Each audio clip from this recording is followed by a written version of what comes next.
Malaysian வரலாற்றுல இன்ன வரைக்கும் மிஸ்டீரியஸா இருந்துகிட்டு வர பத்தி தான் இந்த வீடியோல பார்க்க போறோம். மலேசியால இருந்து சீனாக்கு MH370 ஃபிளைட் பறந்துகிட்டு இருக்கு. எப்பயும் போல எல்லாமே சரியா தான் நடந்துகிட்டு இருக்கு. ஆனா அந்த ஒரு நிமிஷத்துல என்ன ஆச்சு, அதுக்கப்புறம் அந்த ஃபிளைட் எங்க போச்சு, அந்த ஃபிளைட்ல இருந்த 239 பேர் என்ன ஆனாங்க, 1000 கோடி செலவு பண்ணியும் கண்டுபிடிச்சாங்களா இல்லையா, அதை பத்தி இந்த வீடியோல டீட்டெயிலா பார்ப்போம். வீடியோக்குள்ள போறதுக்கு முன்னாடி லைக் பண்ணுங்க, ஷேர் பண்ணுங்க, சப்ஸ்கிரைப் பண்ணுங்க. நம்ம சேனல்ல சப்ஸ்கிரைபர்ஸ் கம்மியா இருக்குன்னு நீங்களும் பண்ணாம போயிடாதீங்க. வாங்க நேரா வீடியோக்குள்ள போகலாம்.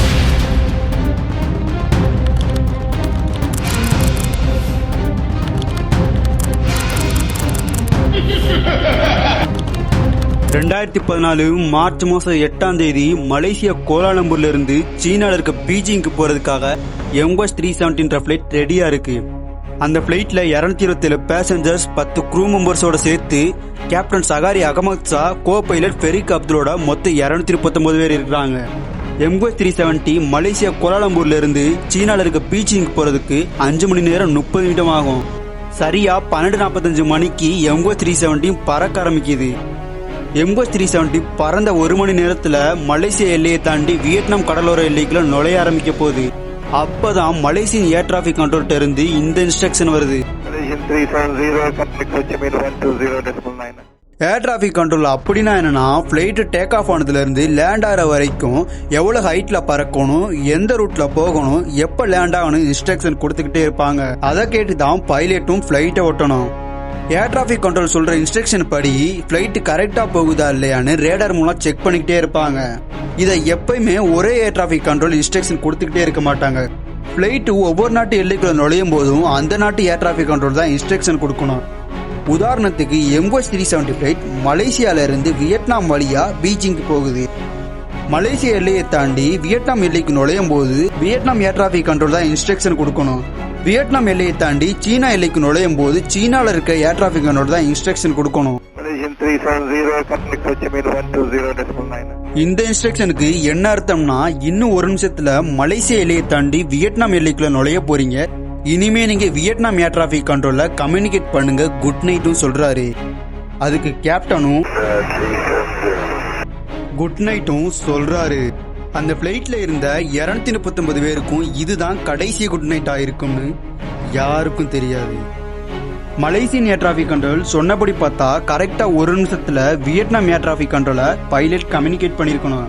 ஆனா MH370 கிட்ட இருந்து எந்த ஒரு கம்யூனிகேஷனுமே வியட்நாம் ஏர் டிராபிக் கண்ட்ரோலுக்கு வரல. அந்த ஒரு நிமிஷத்துல என்ன ஆச்சுன்னு தெரிஞ்சுக்கதா இன்ன வரைக்கும் உலக நாடுகள்லாம் காத்துக்கிட்டு இருக்காங்க. அந்த ஒரு நிமிஷத்துல இருந்துதான் இந்த கதையில மர்மங்களே ஆரம்பிக்குது. கொஞ்ச நேரம் கழிச்சு வியட்நாம் ஏர் டிராபிக் கண்ட்ரோலும் மலேசியன் ஏர் டிராபிக் கண்ட்ரோல கம்யூனிகேட் பண்றாங்க. MH370 டேக் ஆஃப் ஆயிடுச்சா இல்லையா, எங்களால MH370 கம்யூனிகேட் பண்ண முடியல, எங்க ரேடாருக்குள்ள இன்னும் வரலன்னு சொல்றாங்க.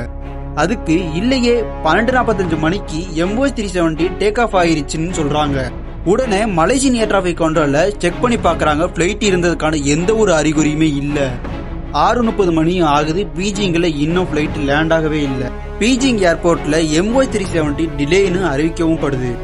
8-9 மணி ஆனதுக்கு அப்புறமும் பிளைட் வராதனால MH370 மிஸ்ஸிங்னு அபிஷியலாவே அறிவிக்கிறாங்க. ஏர்போர்ட்ல MH370 வரும் பேசஞ்சர்ஸ கூட்டிட்டு போறதுக்காக காத்துக்கிட்டு இருந்த அவங்க சொந்தக்காரங்களாம் இதை கேட்டோன்னு கதறி அழ ஆரம்பிக்கிறாங்க. இதுக்கு அப்புறம் தான் மலேசியன் கவர்மெண்ட் தேடுதல் வேட்டைய ஆரம்பிக்கிறாங்க. மலேசியன் வரலாற்றிலேயே ஒரு தேடுதல் வேட்டைக்காக 1000 கோடி செலவு பண்ணது அது MH370 மட்டும்தான். காணாம போச்சுன்னு கன்ஃபார்ம் ஆனதுக்கு அப்புறம் ஃபர்ஸ்ட் எந்த இடத்துல பிளைட் காணாம போச்சோ அந்த இடத்துல கப்பல் விமானம் மூலமா தேடவும் ஆரம்பிக்கிறாங்க. ஆனா அந்த இடத்துல எந்த ஒரு குழுவுமே கிடைக்கல. அதுக்கப்புறமா தேடுதல் வேட்டைய நெக்ஸ்ட் ஸ்டேஜுக்கு மூவ் பண்ணி மிலிட்டரி ரேடார்ஸ் மூலமா செக் பண்ணவும் ஆரம்பிக்கிறாங்க. மிலிட்டரி ரேடார்ஸ் அப்படின்னா என்னன்னா, ஏர் டிராபிக் ரேடார்ஸ் எப்படி ஒர்க் ஆகும்னா, முன்னாடியே சொன்ன மாதிரி பிளைட் கிட்ட இருந்து வர சிக்னலை வச்சுதான் ஒர்க் ஆகும். ஆனா மிலிட்டரி ரேடார்ஸ்க்கு பிளைட் கிட்ட இருந்து எந்த ஒரு சிக்னலும் வர வேண்டிய அவசியமே இல்ல. மிலிட்டரி ரேடார் செகண்டுக்கு செகண்ட் சிக்னலை அனுப்பிக்கிட்டே இருக்கும். அது காத்து மாதிரி எல்லா இடத்துலயும் சுத்திக்கிட்டே இருக்கும். இத எதுக்கு பயன்படுத்துவாங்கன்னா, வானத்துல ஏதாவது எதிரி நாட்டு ஆள் இல்லாத விமானமோ மிசைல்ஸோ இல்ல ட்ரோன்ஸோ பறக்குதா இல்லையான்னு செக் பண்றதுக்காண்டி பயன்படுத்துவாங்க. அந்த மாதிரி ஏதாவது வானத்துல இருந்தா ரேடார்ஸ் அதுல பட்டு ரிஃப்ளெக்ட் ஆகும்போது எந்தெந்த இடத்துல எந்த மாதிரியானது பறக்குதுன்னு கண்டுபிடிக்க முடியும். மிலிட்டரி ரேடார்ஸை செக் பண்ணி பார்க்கும்போது தான் அதிர்ச்சியான தகவலும் கிடைக்குது. MH370 கோலாலம்பூர்ல இருந்து புறப்பட்டு வியட்நாம் கடல் எல்லையை டச் பண்ணி அங்க இருந்து யூட்டர்ன் பண்ணி திருப்பி மலேசியா நோக்கி வந்திருக்கு.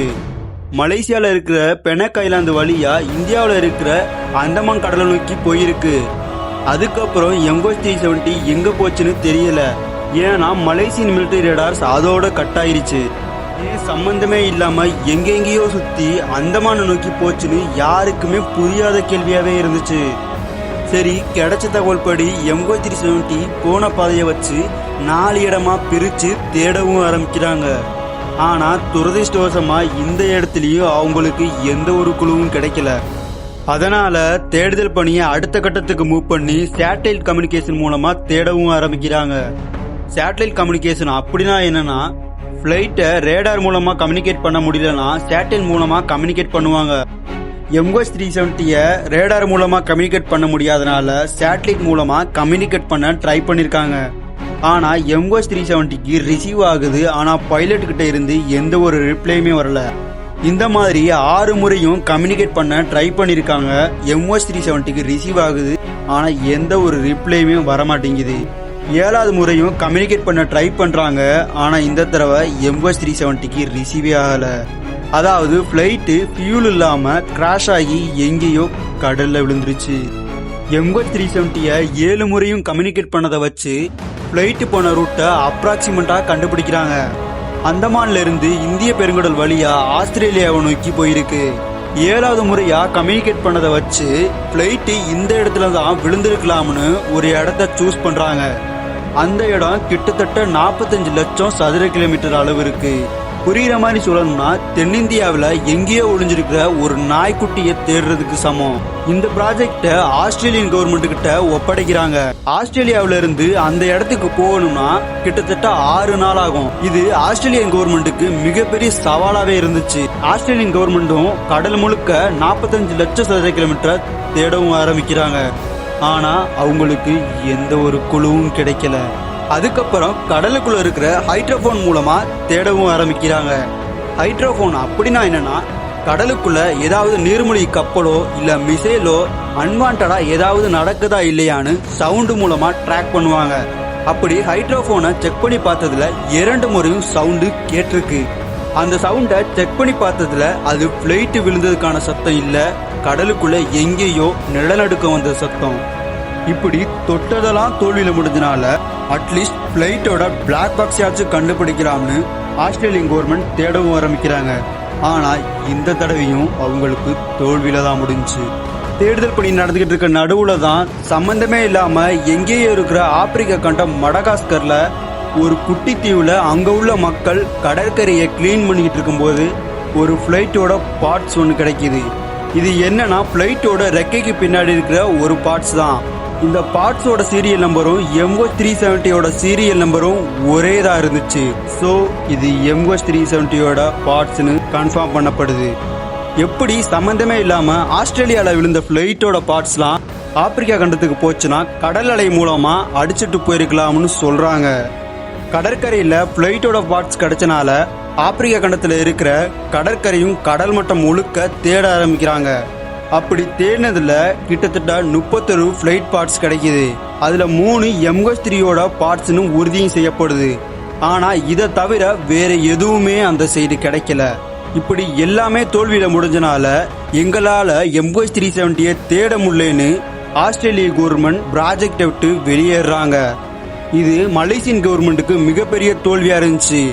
மலேசியன் கவர்மெண்டால இதை தேட முடியாதனால அதனால 2017 மலேசியன் கவர்மெண்ட் பிளைட்டை தேடும் முயற்சியை சஸ்பெண்டும் பண்றாங்க.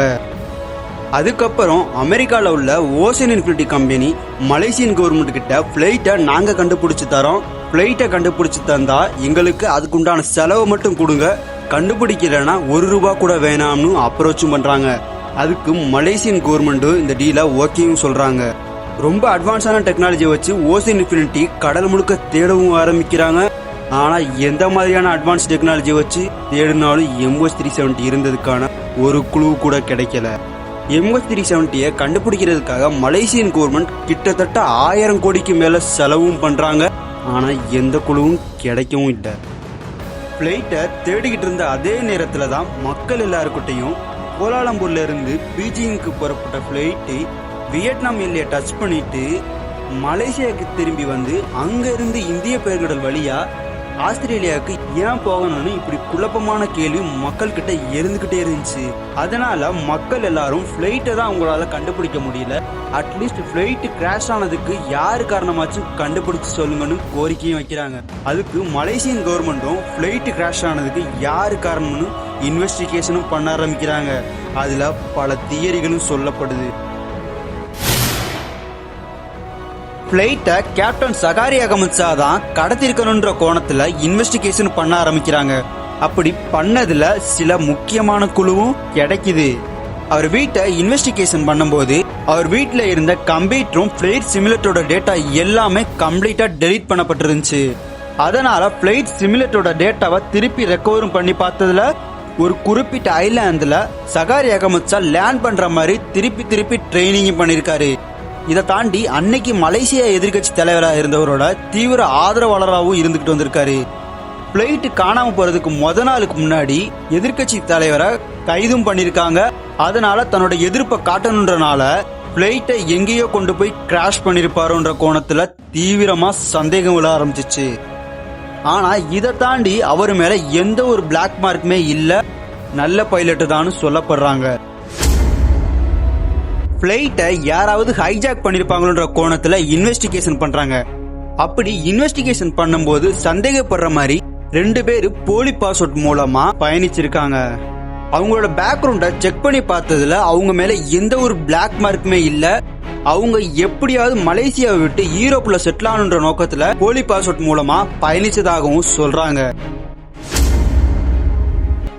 பிளைட் கிராஷும் ஆகல, ஹைஜாக்கும் பண்ணல, வேற யூனிவர்ஸுக்குள்ள ஏலியன்ஸ் கடத்திட்டு போனதாகவும் அதுல இருந்த மனிதர்களை வச்சு ஏலியன்ஸ்லாம் ஆராய்ச்சி பண்ணதாகவும் கண்டபடி தகவலும் சொல்ல ஆரம்பிக்கிறாங்க.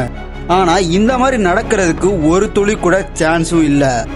இருந்தாலும் ஓரளவுக்கு மேட்ச் ஆகிற மாதிரி இந்த தியரி தான் இருக்கு. அந்த டைம்ல பிளைட் உயரத்துல பறந்தனால ஒருவேளை கேபின்ல பிரஷர் குறைஞ்சிருக்கலாம். அதனால பிளைட்ல இருந்தவங்களுக்கு ஆக்சிஜன் கிடைக்கிறது கம்மியாகி இருக்கலாம். அந்த மாதிரியான நேரத்துல பிளைட்ல ஆக்சிஜன் மாஸ்க் வரதுக்குள்ள அங்கிருந்த எல்லாரும் அன்கான்சியஸுக்கு போயிருக்கலாம். இதெல்லாம் தெரிஞ்சுக்கிட்ட பைலட்டு பிளைட்டை யூட்டர்ன் பண்ணி மலேசியாவுக்கு திருப்பி இருக்காரு.